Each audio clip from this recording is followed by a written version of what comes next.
morning, everyone. How is everybody today? Welcome to Monday's morning episode. And today I have the amazing Lexi Carducci on. Woohoo! Woo! Thank you so much for having me. I feel like in a really giggly mood, so I feel like this is going to be hopefully a fun one.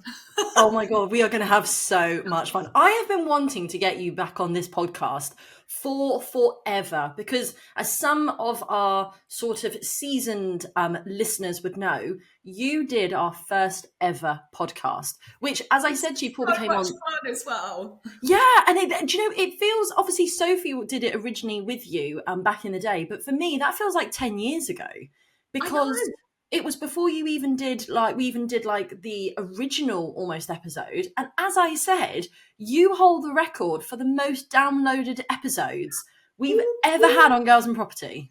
Yay! And that makes me really excited. Like, it's just, and I feel like so much has changed since then. Like, so much has changed with you, so much has changed with the podcast, so much has changed with what I'm doing. So it's really nice to like come back and revisit everything.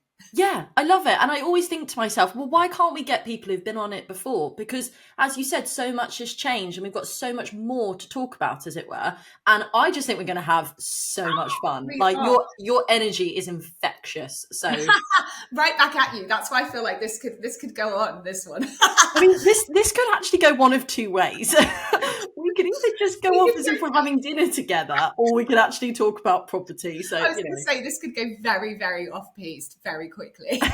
Okay, well let's try and keep a structure. Yes. If we keep a structure, then we can try and keep on track best we can. So, would you like, before I do the celebrations today, would you first of all like to just do an introduction to yourself for anyone who hasn't met you, for anyone who hasn't sort of listened to the old podcast before? Who is Lexi? What do you do, and what are you doing going forward? Yes. Okay. So first of all, thank you so much for having me back quickly. And also I love the community that you've built, because I feel like that's why it's so nice to be back, because we are a little community and I feel like we all chat online and you've just made this amazing place. So that was that out of the way. Thank you. And then secondly, what I do. So my name's Lexi Carducci. I am predominantly a property finder. Some people might call that like relocation agent, buying agent, sourcer. So I will talk a bit more about that throughout the podcast. And then I'm also a property developer, property investor, and property content creator and presenter. So basically, entire life revolves around property. I don't do anything else. Love it. But you're fabulous at it. So, you know, I love it. Also, you're a dog owner as well. You've got Barley. Yeah. I've got little Barley on my lap. Say hi, Bars. Who's that? There he is. Hi, Barley. All the listeners, Lexi is holding up Barley, like Simba. Sometimes if I go, who's that? Like, she'll start barking. So I kind of thought that's what was going to happen, but it didn't. Oh, fair enough. Amazing. Sorry, so before we find out more about sort of this aspect of property finding and everything else, in true fashion, let's talk about things that we are celebrating at the moment. Because in this world, I think, you know, it's so easy to get so bogged down in everything that we're doing on a day-to-day basis and taking our action steps. And sometimes it's quite a wonderful thing to almost take a pause and to go, well, what am I celebrating at this moment? So what are you celebrating, Lexi? That's such a good question. And do you know what? I should have known you were going to throw this at me, and I did not come prepared. But what am I celebrating? I think I'm celebrating change. And not a lot of people celebrate change, because I feel like it's a big, scary thing. And people it's like a confusing point in people's lives, or they're afraid of like moving out of the norm. But I'm celebrating change. I feel like there's a lot of change going on in my life at the minute, just with different things happening, where I'm going. I've moved house recently. My business structure's changed a little bit. My daily routine has changed a bit. So I'm celebrating that. I quite like a bit of change, because I feel like you're moving somewhere and you're going forward. So that's what I'm celebrating. I love that. And you know, I'm a big advocate for change, because as you said, it's you progressing, it's you moving forward. If you're not changing, then you're just sort of staying still, as it were. Yes, I love change. I love it. Like, sometimes do you get to a point in your life where you're like, I need change. Like, I need something in my life to change, because I'm like, waiting for the next thing to happen. I mean, obviously you've got to go out and get it yourself, but you are the catalyst for change, right? Absolutely. Do you know what? I am a slight hypocrite though, just thinking about it when I said that, because some of my friends who listen to the podcast are going to go, she is talking absolute rubbish, aka me. Because when I go on holiday, I like to sit at the same table for breakfast every single morning. And if somebody is sat on no, by the way, I haven't reserved the table. I'm just going to call it my table. I'm literally like, how dare they sit at my table at breakfast? So some people are like, yeah, Athena, you like to change, but really you are a creature of habit as well. So I know. I feel like that's just being human, isn't it? It's like, I get the same. Like if we have a new restaurant, like if my favorite restaurant closes or changes something on the menu, or I'm like, what are you doing? No, yeah. I can't handle it. Yeah, so we sort of like change, but sort of like a creature of habit. Exactly. It's balance. It's called balance, Athena. We're good. Love it. Absolutely love it. Right, what am I celebrating? Do you know what's funny? You'd think that I would prepare something as well. Let me think. Actually, I do know what I'm celebrating. So this year, one of my goals is I really want to do a lot more public speaking. That is one of the things. You put it out there. That's, I feel like, the first thing to do with anything, right? You're like, I want this. I'm going to tell you about it and keep myself accountable. Yeah. How else do you do it? Like, and if you've got any tips, like, do let me know. But I feel like in life sometimes you have to put yourself out there. It's almost the law of attraction. Like, I'm going to put myself out there. And therefore, whatever comes my way is meant to come my way, and whatever doesn't. I'm a big believer in kind of a greater universe, as it were. Yeah, I totally agree. If you don't ask, you don't get. I literally live by that rule. Yeah, and like you're obviously incredible at public speaking, and you've done so many amazing things. Even the Idol home show, which is just like epic, like absolutely epic. By the way, it's coming back, so your listeners can get £10 tickets by using IHS Lexi. I'm gonna drop that in there. There you go. I will be getting a ticket. Like, I love that, and that's the thing I really want to do going forward. Like, I really enjoy sharing knowledge, but also I really enjoy getting energy from other people. And I just love it. And so many people came up to me from when I did my first one, literally, I think it was this week. And people were like, you literally just look like you've done that 1,000 times. And I'm like, no, no, but I just enjoy it, and I want to do more of it going forward. So the next one I've got is in March, which is the Developers Network in Kent, which I actually got invited to because it's around International Women's Day. And they like, will you come and speak for us? And I was like, wow, this is the first time anyone's ever invited me to speak. This is massive. So yeah, of course I said yes. Of course, that's amazing. Developers Network are amazing as well. So that's fab. Cool. Yeah, it's the one in Kent by Francesca Berry, who's amazing. So really, really exciting. And I hope to do more throughout the year and to get better and to grow. And just to go forward. So, and maybe one day, be at the Ideal home show. Who knows? I don't know. Do a little duo. That would be so much fun. I would love that. My biggest bit of advice for that, and like with anything, is just go and ask people. Like literally just go and ask people. Like, because I feel like if you don't put it out there, people don't know that you want it. So go and tell everyone what you want to do, because you never know when someone goes, oh, hang on, I heard about that opportunity. I didn't want to do it, but Athena's like willing to do it. She'll love it. So definitely tell people, and then ask people, because literally what is the worst that can happen? You go, hey, I see you've got this event going on. Do here are a couple of ideas of what I might do if I want to talk in it. Would you have me as a speaker? Literally the worst they can say is, no, sorry, we've booked everyone. Like, yeah, true. Do you know what? You speak. Yeah, exactly. Like, I'm going to take those words on board and just say, I'm going to send some messages out and put it out to the universe and go from there. But yeah, my target is 10. Today is February. My target is 10. So I'm going to do another podcast at the end of the year. I've already done one. I've got another one lined up. So I've got 8 to go. I'm not going to count the girls in property because I can't. Oh, I count that, because that's your hosting that 100%. Like when you said the other day, when you said just a minute ago, God, when you said just a minute ago that you were like, oh, I did my first in public speaking event the other day. I was like, hello, what about the Girls in Property podcast, like the retreat? That's mega. Like, yeah. Well, you host the whole day. You basically tie it together. Like, if you girls weren't there, it's not happening. Well, yeah. I mean, and obviously I've got my one in April. So yeah. So we'll see. But that's what I'm celebrating is putting myself out there, which is a really scary thing to do as well. Like, I speak to so many people about this, and they say to me, you're putting yourself out there like almost on the chopping block quite a lot. And I'm like, yeah, I am. It's a very scary thing to do. So yeah. But you you know. do a lot of putting together investor packs. And I look at this the same way. Like, not everyone's going to buy into it. Not everyone's going to be not sold by it, but not everyone's going to be at the right kind of opportune moment to react to something like that. So I feel like you look at what you want to do with public speaking as putting out an investor pack. You're like, boom, boom, boom. These are all the reasons this works for your show or whatever. And, you know, it just might not be the right time for that specific show. I mean, there's so much rejection, isn't there? Like in everything, in property, there's so much rejection. There's people telling you no all over the place. You get beaten by another offer. Like, it's the same game. I literally, my first couple of years were rent to rent. I know rejection. Yeah. Oh, right. Yeah. For sure. But yeah, you know what? I love what you just said, actually, is treat it like an investor pack with a bit more flowers and flair, as it were. But, you Oh, know, yeah. A little bit more personality. yeah. But definitely that's the best way to see it. So, yeah, long-winded answer. But yeah, that's what I'm going to be celebrating. Yeah. So, really exciting. I love that. I'm so excited for you. Like, what a year. Come on, 2024. Yeah, for both of us. Like, I'm just so excited. And Everyone listening as well. Like, yeah. It's happening. Whatever you want to do in 2024, it's Come happening. Come on, 2024. We got this. So, Lexi, right. Let's learn more about you. So, can you please tell us, first and foremost, for anyone who doesn't know, and then I'm going to ask you a bit more questions, about your life as a property finder. So, first of all, what is a property finder? How does it work? How do you help people? What do you love about it? And yeah, just talk to us about that. Yeah. So property finding is, or I always describe it as, I basically do Kirsty and Phil's job on location. Like, that is my job. I help people that are looking for houses, whether they're looking to rent, whether they're looking to buy. I've previously helped people that are looking to invest. But this is when I talked about change earlier. I've slightly changed up what I'm doing just because of a time thing.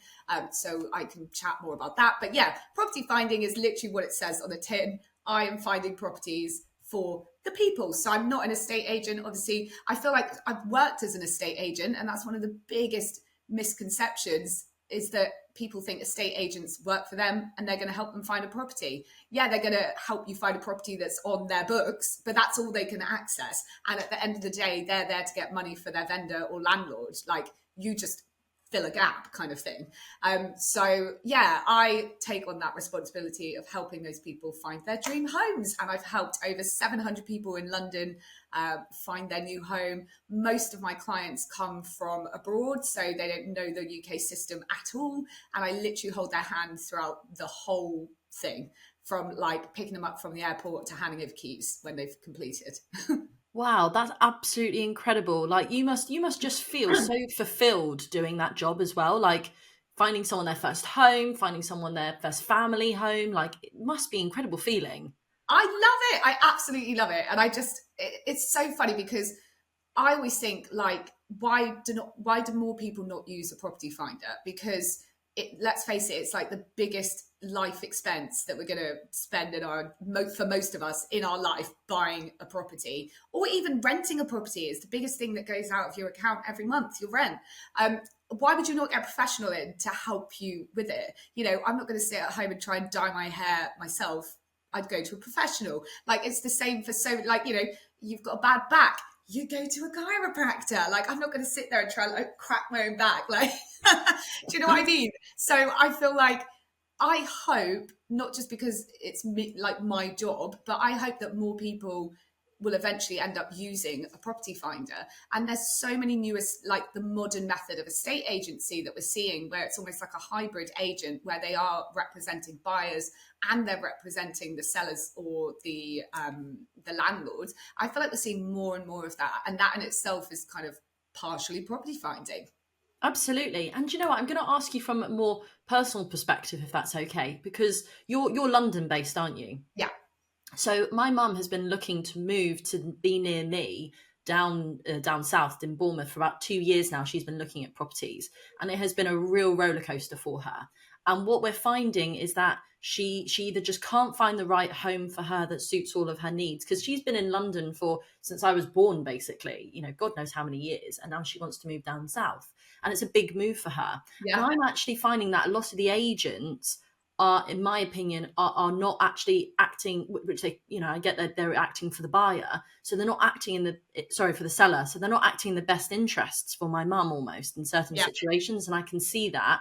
And that's quite upsetting. And there have been many accounts over the 2 years of things that have fallen apart and gone wrong. And she's been close to exchange and then it's fallen apart. Like, it's been a real roller coaster. And I feel like it's almost put her off now trying Yeah. to even keep looking. And Yeah.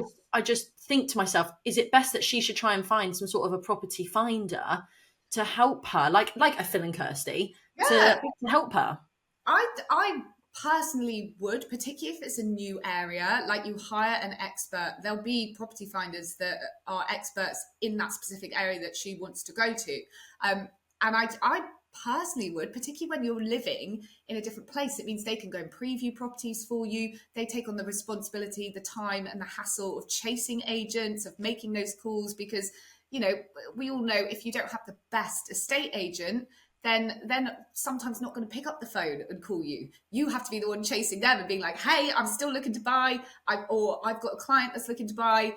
When I've got a search out, I will call different agents probably every day to be like, what's come on? Is there anything new that's coming up? Is there anything new that you know about? And that's how you get access to that off-market stuff, rather than just browsing the property portals, because you're picking up the phone and almost hassling the agents to a point where they're like, oh my God, let's call Lexi first thing because we need her off our back. Love it, love it. And do you do the whole thing of like, let's take them some donuts, let's take them some coffee? Probably, literally. Like sometimes when I walk down the streets in London, or I'm just out shopping or whatever, I'll pop in and say hi to the agents that I know, if I happen to be walking past their office, just because I feel like, we need the agents. Most properties in the UK are still marketed through an estate agent, so you have to work with them whether you like them or not, to get your home. So there's no point in being rude to them. You need them on side, and at the end of the day, the majority of them are just nice people doing a job. And I feel like that's another thing that I want to break down in the industry. It's that so many people think estate agents, they still have this like bad reputation of being sly. And I get it, they're salespeople, but they're still doing a job at the end of the day. Like so many of us actually work in sales. It doesn't mean we're dickheads. No, absolutely. And I've obviously I speak to agents all the time, and they're just lovely people. If you just get to know them, they're just normal people. They're not aliens. They're just normal people. So yes, I'm going to try for 2024 put her back on the course of trying to move down here. So again, that's another goal for this year. Trying to move my mum down south to be near me, which would be amazing. Oh, that would be so nice. Oh, I know. You're such good friends with your mum. It's so lovely. I know. It's been 2 years she's been looking, so it's been a journey. It's been a long journey. And that's the thing, like when you don't have the time and almost the local market knowledge to put into your search, it's so frustrating. It's so time consuming, and it would mean that she'd probably have to be taking days off work, or she using does her weekends. That's what she did. She was taking days off work, driving 2 hours, and then back. So we're coming up with a new system, as it were. But yeah, absolutely. So she should send you to go and preview them. Yeah, because that, like, a big part of my job is previewing stuff for clients that aren't in the country. And something comes up, there's no point in them waiting to book a ticket to fly over here to view one thing.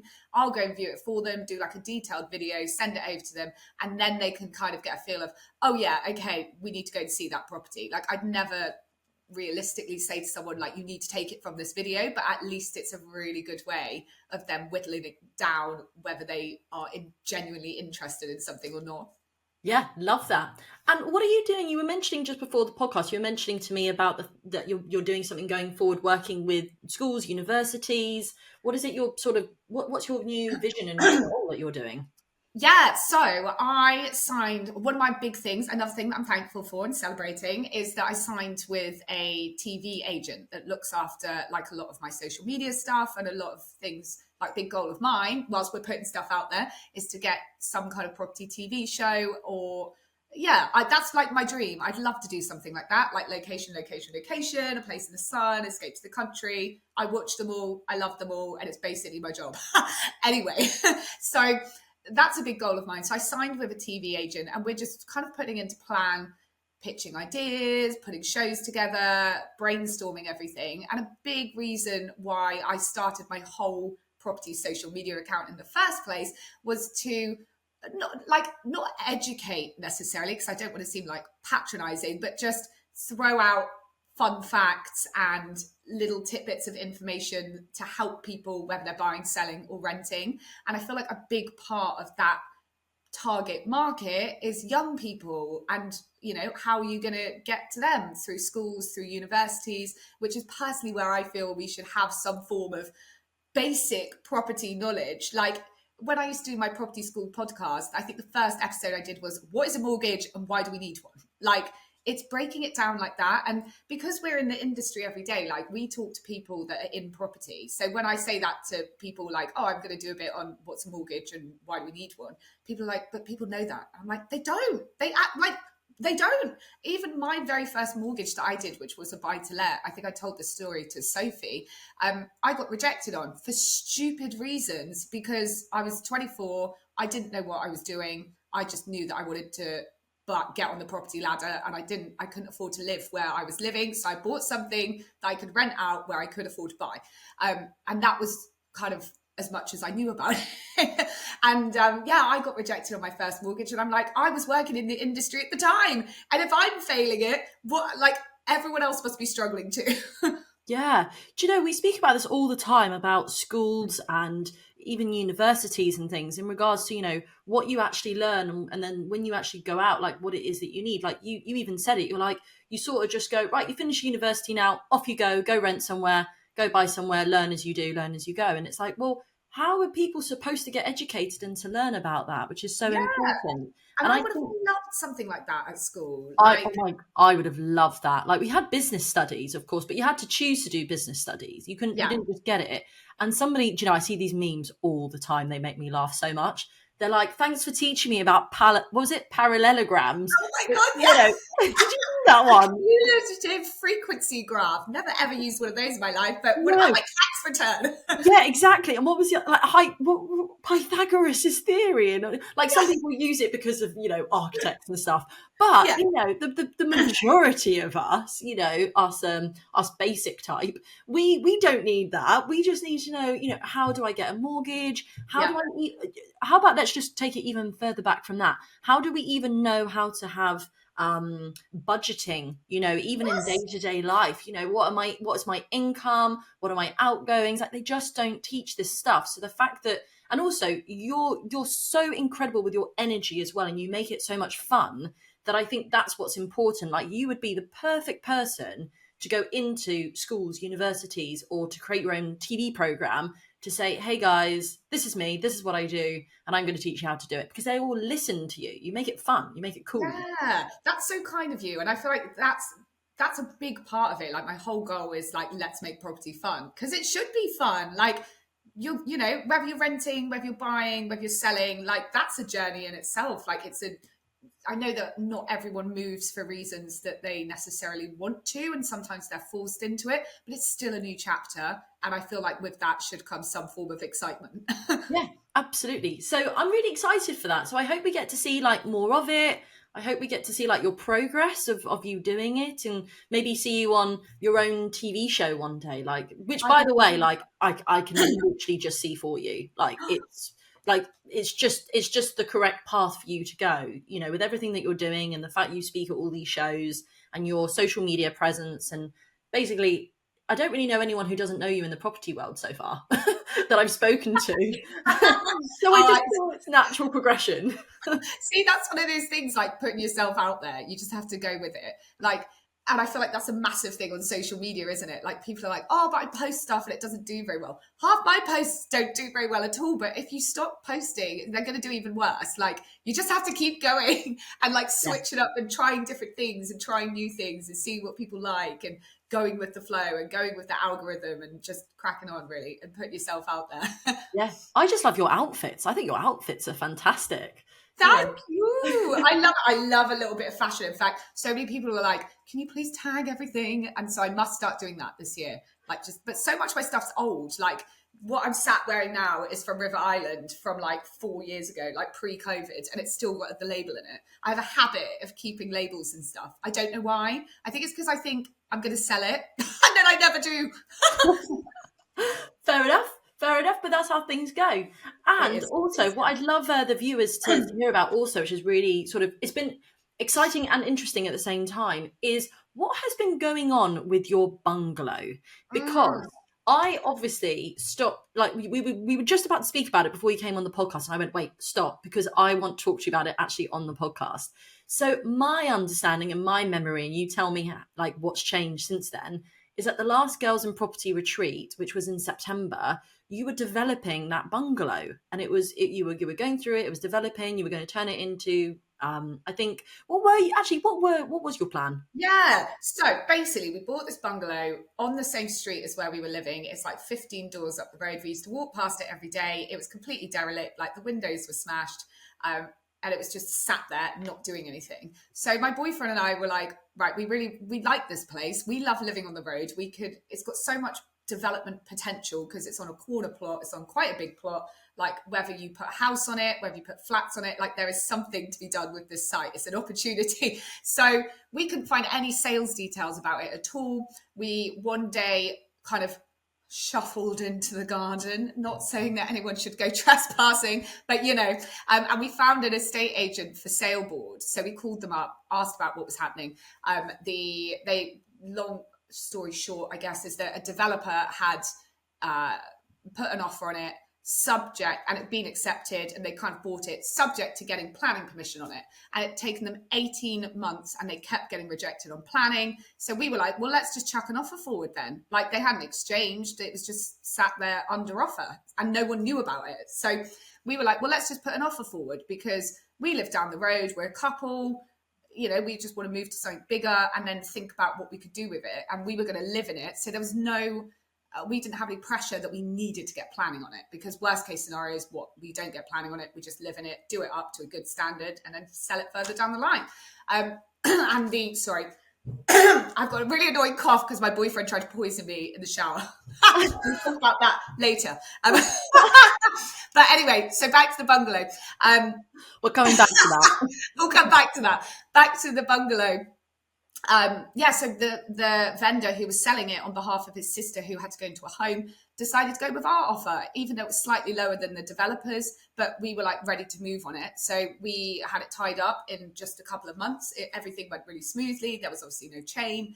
And then, of course, what you get access to is all those plans that you can literally just access online that the developers have been rejected on. So once we gave those to our architect, he could kind of come up with ideas of why they got rejected and what we could do to slightly change it. So initially we just looked at it as a development project. We were going to pass, or try and get past, what the developers were initially trying to do, which was to get 5 flats on it.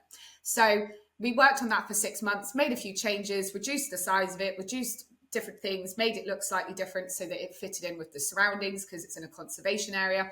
And that took about 6 months, and we got planning on it. We did have to go to planning committee because it got 57 objections, because people on the street just didn't like that we were turning this cute little bungalow, which, by the way, looked an absolute bit of trash. Like when we bought it, there were things that you would not want to find in the garden, like disgusting. I think people were living back there. It was not fun. But surely to have a development on it would be better than having a half lived in, smashed windows bungalow, fully overgrown, in my opinion. So we got planning for that. Then we got a little bit greedy because we thought, okay, let's try and get a basement, squeeze some more room out of it. There are other basements on the street, so there was a precedence that had kind of been set. That got rejected because the precedence, I guess, on our street was all houses. So all the basements were houses. So then we thought, well, look, we've lived here now for a year. We really like it. Why don't we get a house for ourselves that we can get the basement? And then 3 flats that because you're doing the basement on one side, you might as well do a basement on the whole thing. So that did get approved, which was really exciting. And then we made some minor amendments to it, just in terms of rooms. And finally got it, the whole thing approved in February last year. So literally a year ago, we had all of it set, ready to go. And the plan was that we were going to build it ourselves because it was going to be a house for us to live in. However, when we got very close to knocking the bungalow down and we had to submit loads of things to the council, we think people had maybe been keeping an eye on it. And then someone just approached us, letter through the door, of making an offer to buy it with planning permission. And we'd never thought of this because that wasn't our plan. Like our exit strategy was going to be to refinance and rent the flats out and live in the house. But as we all know, like the things with mortgage rates, like everything's shot up, the cost of construction shot up, the cost of materials has shot up, like everything has gone in an upwards direction. So we were already being like squeezed a little bit on what we wanted to do with it, because we didn't really want to sell it all, because why build a house for yourself and then not live in it? But things were definitely getting tighter. So when this offer came forward, we were like, you know what?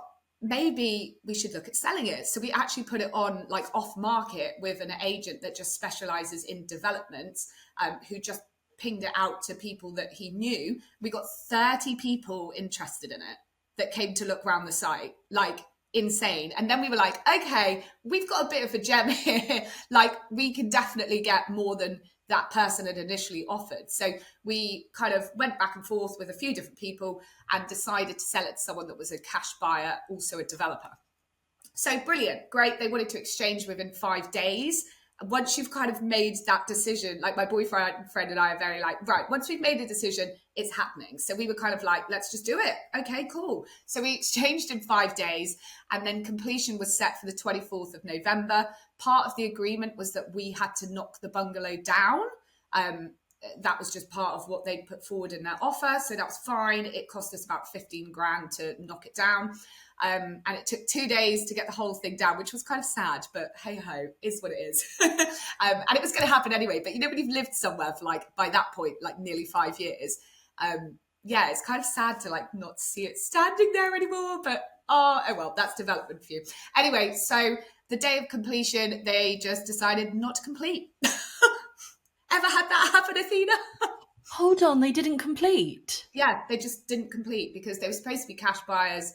And we've never really got to the bottom of why they didn't complete. But what I know, what we think they were doing was trying to sell it on to someone else in the background. Because if you looked at the site, it had first charge on it from Shawbrook, the development finance lender.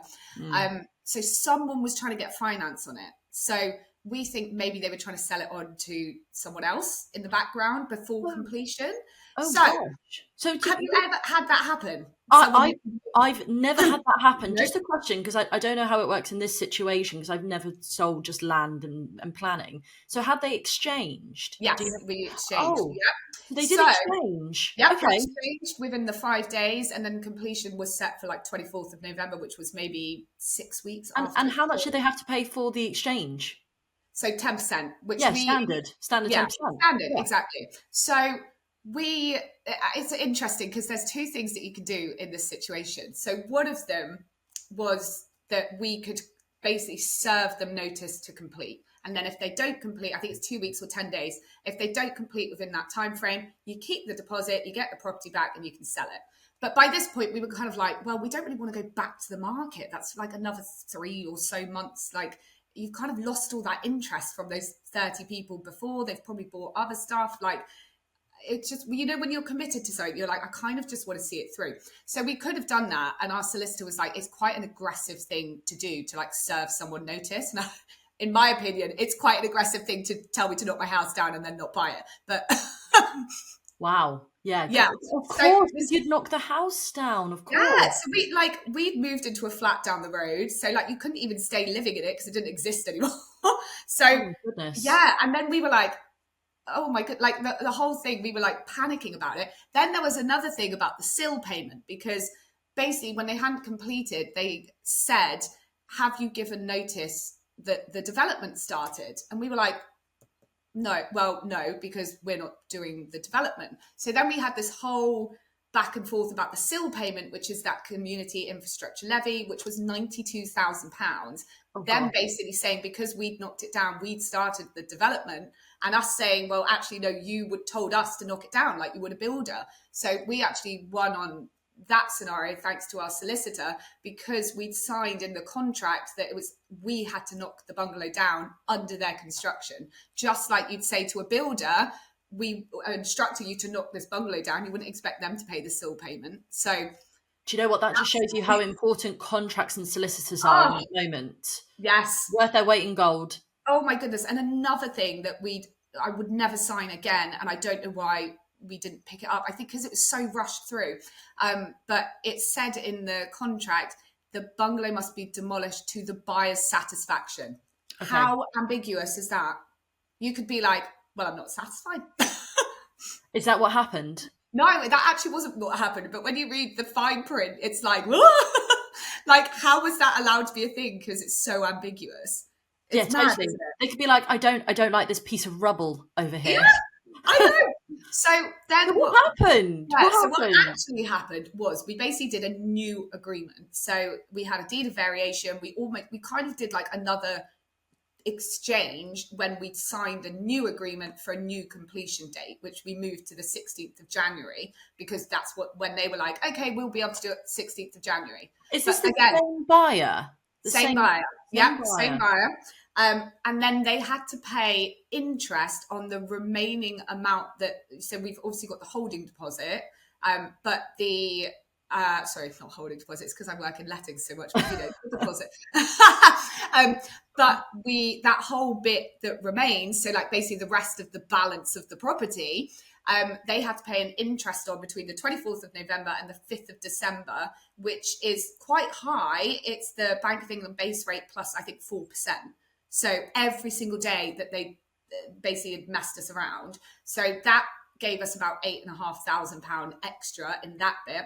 And then our new agreement was that because by this point are like pretty annoyed, the money from that property we'd actually already thought we placed somewhere else. So we had an investment opportunity that we wanted to put that money in. So we calculated how much money we think we would have lost by them not completing on time, which gave us an argument to basically ask for in this new contract every day that they didn't complete to give us £2,500.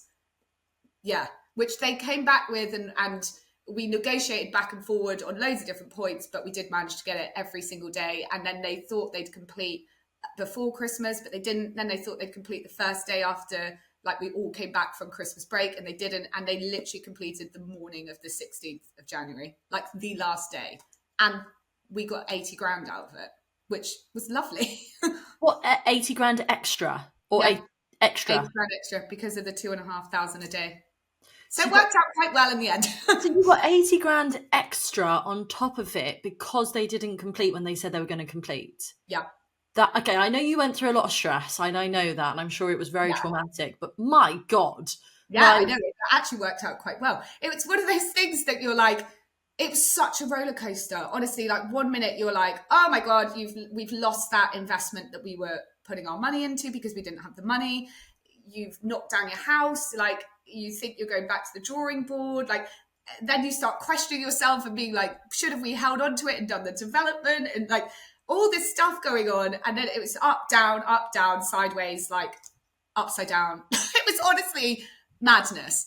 God, that must have been so stressful over Christmas as well, because you still couldn't trust that this developer is going to complete. I've got a couple of questions, if that's okay. Yeah, go for it. Speaking, I was like, well, first of all, my goodness, like, Lexi, this is a story and a half. Do you know what I mean? Like, okay. So my question is, how did you? So they had not agreed to complete. So how did you manage to get them to carry on with it? Because I would assume in that moment, if somebody is like, no, I'm not going to complete, they almost ghost you and they almost just evaporate. How did you get them to carry on? So from their solicitor's side, it sounded like they still wanted to go ahead with the deal. They just didn't have the money, but they were checked for the money up front. So they obviously had the money at some point.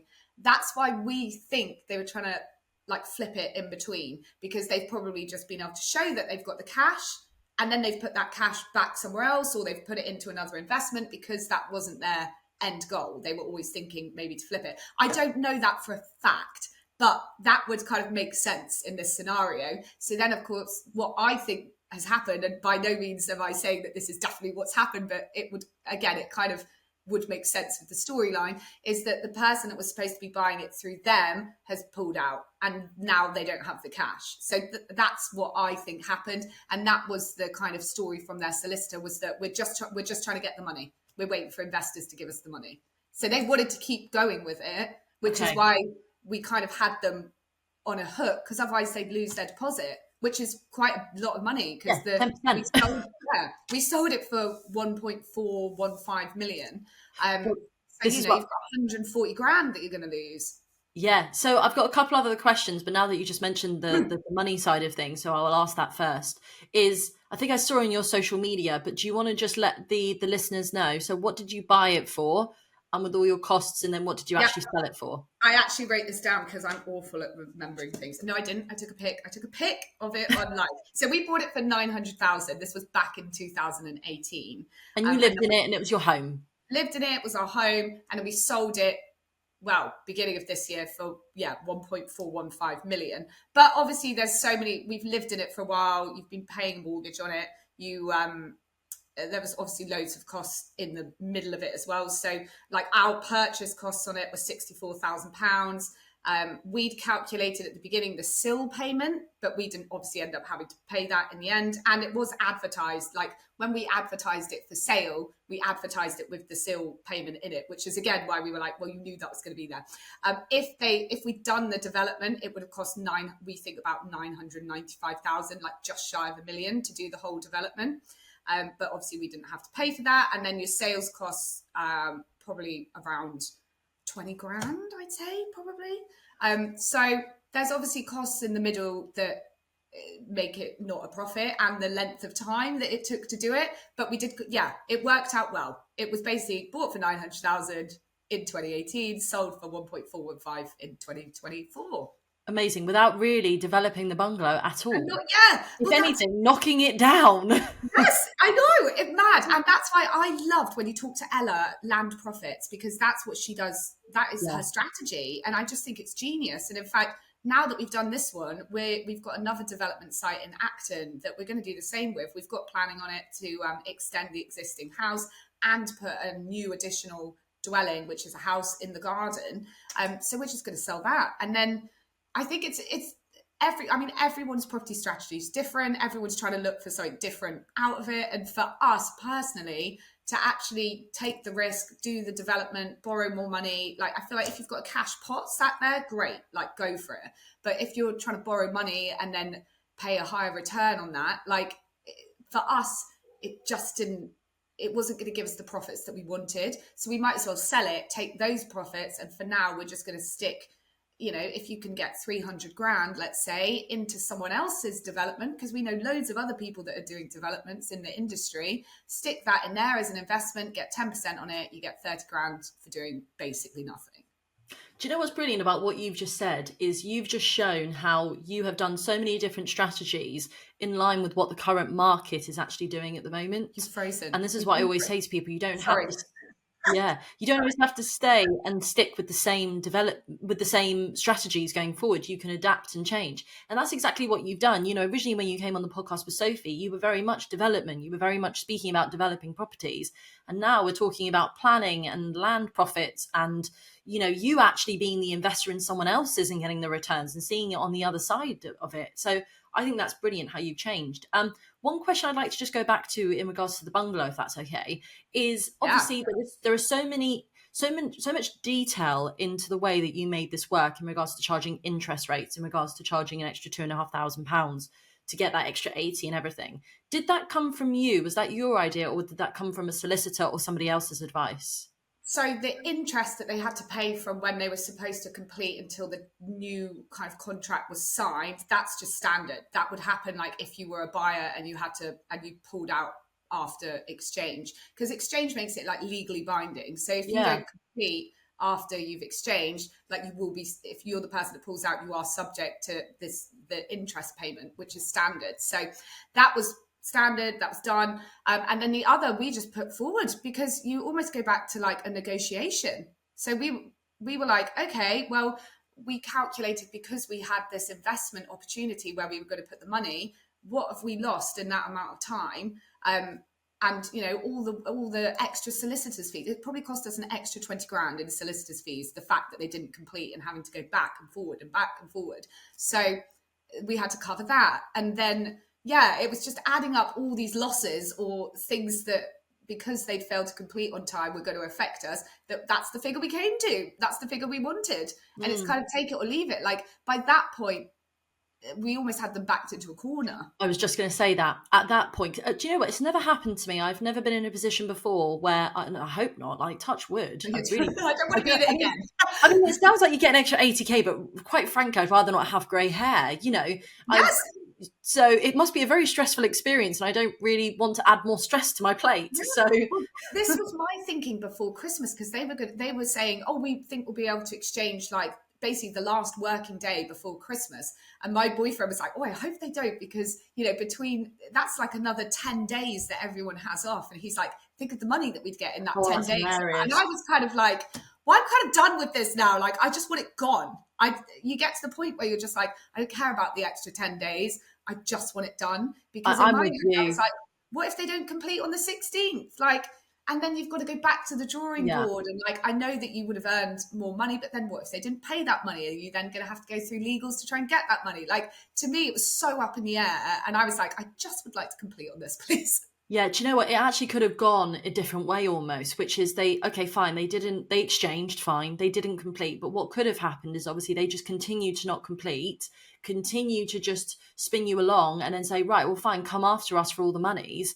And then basically dissolve the company. It's got the limited, depending if they had a PG on it, they'd have the limitation on that. And therefore you'd be like, now what do we do? So it could have gone one of two ways. And I just think getting into like any kind of legal battle is just not what I want to do.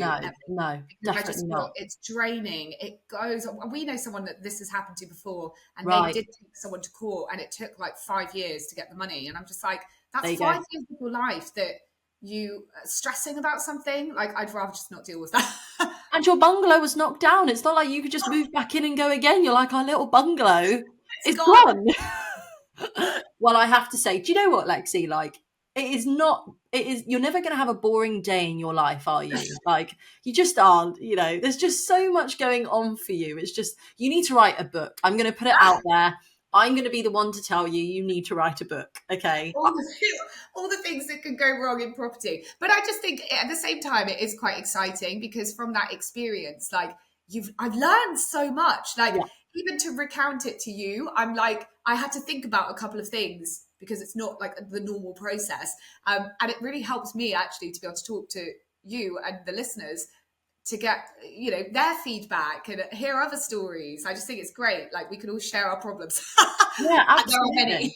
Yeah, and I definitely want to do that as part of the podcast and the community aspect. So, when we put out this podcast, guys, which is going to go out on Monday, as you know. So when you're listening today, please comment. Let us know if you've been in a similar situation. Let us know what your feedback is. Let us know what you maybe would have done differently. Like, let's start a conversation about it. Yeah. And kind of embrace that. I absolutely love that.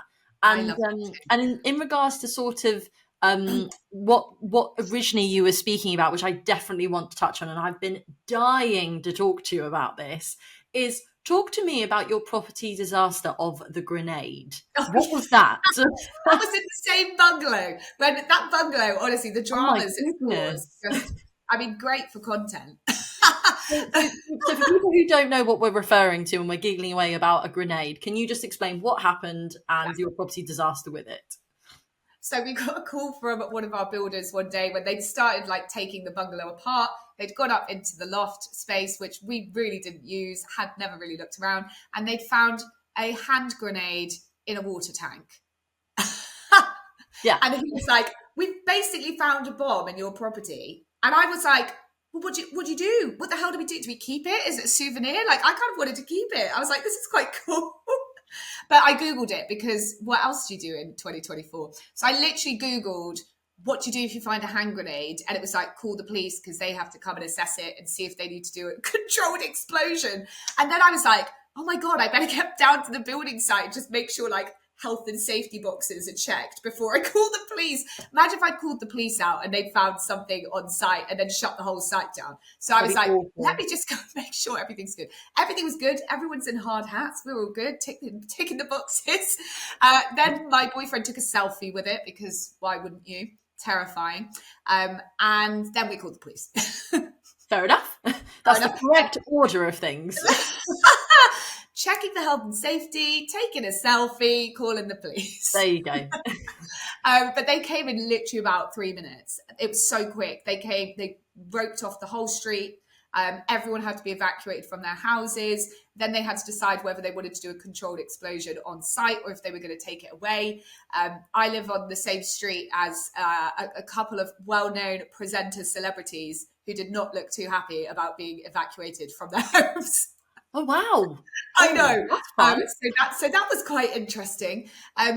But yeah, absolute madness. So they were probably there for about 3 hours, like whole street shut down. No one could walk past. Even when because I was living in a house down the road at the time, even when I kept going out to like go and have a look at what was happening, because it wasn't fenced off to like all the way down to our property. Every time I'd walk out my drive, the police people would be like, "Go back inside, please." And I was like, "But it's my house." Yeah, it's my house. Yeah.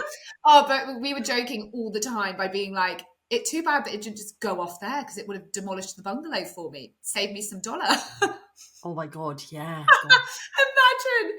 Oh my God, absolute chaos. But they actually took it away and did a controlled explosion on it outside of the area. I just can't believe that happened in your bungalow that you've been living in for 5 years. Oh my God. And it was where they found it was literally above the office. And I'm like, it's just terrifying. But when they looked it up, I think it was from 1960, from the French-Vietnam War. So how on earth it got here? Like, we bought the property off a guy that was obviously selling it on behalf of his sister, who was like 90 because she was going into a home. But she bought the property in 1980. So maybe the person that had lived in it before her and just brought it back as a souvenir. I don't know. Like, how bizarre. I love that though. What a story. Like What a that story. is my favourite one. It really is my favourite one because I just think, what? Like, that's crazy. So It was fun. It was such a fun day. I had so many meetings throughout the day, and I kept having to I was on Zooms throughout the day with just like people that I was talking to, whether it was clients, whether it was like pitches or whatever. And every now and then I'd have to take a call and be like, "Sorry, let me just take this call because they found a bomb in my house." which is a real talking point, isn't it? Oh yeah, absolutely. I felt like it was a good day. Oh, well, I'm glad you're okay. Like, obviously your safety first. So I'm glad that you're Yes. okay. Glad that you're still here. I'm glad that you got your selfie, which is very important to get. But yeah, it sounds beautiful. I'm very, very pleased that I didn't find it, because honestly, when my builder sent me a picture of it, like, your first thought is not going to be like, "Oh yeah, it's a bomb." Like, you don't see one of those every day. My first thought was like, "Oh, it's a nice little blue perfume bottle." Imagine if I found it and started trying to spritz myself. Oh my God, could you imagine? Could you literally imagine? I'm the kind of person that, like, when my boyfriend picked it up, I was like, "I'm not touching it," because I'd get it caught on something I was wearing and pull the pin out. Like, that's the kind of person I am. Oh, do you know what, Lexi? I could literally talk to you for hours, as we do. Like, literally, it's just so much fun. It's just energy. Like, I've learned something as well by being on this podcast, which is why I do the podcast and I speak to people like you. Like, I've now learned, okay, well, what would I do in a situation if I was ever to have an issue with exchange and completion? I'm like, right, that's an idea that I could do. So I love learning, and I love your energy and everything that you're doing. I am so powering through to the universe for you to get this TV gig. You can have your own show. Like, I am sending good vibes to the universe for you to have this, because I think that you are all about making property fun. It's so important to get women as well, really showing how incredible property can be, and we're massive advocates for that. And obviously I'm going to see you at the Girls in Property retreat as well, which is very exciting. So, it's going to be so exciting. Oh, you're so kind. Thank you so much for saying that. And also, like, I feel like, again, that is the theme in today's podcast, is just go and ask for what you want. Like, don't be afraid of getting knocked down. Like, you will get knocked down, don't get me wrong, at some point. But if you don't ask, you don't get. I say it to my clients all the time when they're like, "Oh, can I ask for this in the offer?" I'm like, "Yeah, go for it." Like, if we don't ask, we don't get. Worst they can say is no. But then you know where you stand. Do you know what? A fantastic way to finish this pod. I really, really love that, because literally, what is the worst that can happen? That you're in the same shoes that you are by not asking. So just go for it. That's the takeaway from this podcast, is just go for it. Believe in yourself. Put yourself out there and keep going, keep going, keep going, is what we're going to say. Yes, Love that. 100%. And thank you for making this a space like where people can actually share real life stories. Like, because for me to share that bungalow story, I'm like, I don't know if I did the right thing. I don't know if that's like, I would really love to hear people's opinions on it, because it's that was a brand new experience for me. still don't know if we did everything right, but I feel happy with the outcome. So But you know what? That's what it's all about. It doesn't, like, nobody is perfect. Nobody is saying that we know the answers to everything. We've never even tried to say that that's the case, any of us. It's the case where we're just like, this is what our experience was. This is what our takings were. If you know a different way of doing it, let us know. Let's all band together. Let's be a community and let's support each other. You know, let's all lift each other. So important. So Lexi, if people want to find you and learn more about everything that you're doing, which I'm sure they're already doing, but if any listeners aren't, where can they find you? yeah, so you can find me at Lexi Carducci, which is LexiCarducci, mostly on Instagram, but it's the same across all socials. But Instagram is definitely my little bread and butter where I put out everything. So tips on buying, renting, selling. Yeah, it's all there for you. And hopefully this year I'll have some new bits up, like different workshops online. Yeah, like we said, big goal of mine is to get into schools and bring workshops to younger people. So yeah, there we go. Love it. Perfect. That's all we need. And if you need to find me, I'm Athena Dobson _official. We are Girls in Property on Instagram, and we are girlsinpropertypod@gmail.com. If you wanted to ask any questions, or if you wanted to be a guest on the podcast, do a podcast swap, like, let me know. Please talk to me. Please come say hi. Absolutely. And also, if you haven't got your tickets left to the Girls in Property retreat, there is literally only a handful left. We are less than 10 tickets now. And once they're gone purely because of venue space more than anything else. So grab your ticket and we look forward to seeing you guys there. Enjoy the rest of your Monday. Take care, guys. Thanks. Bye.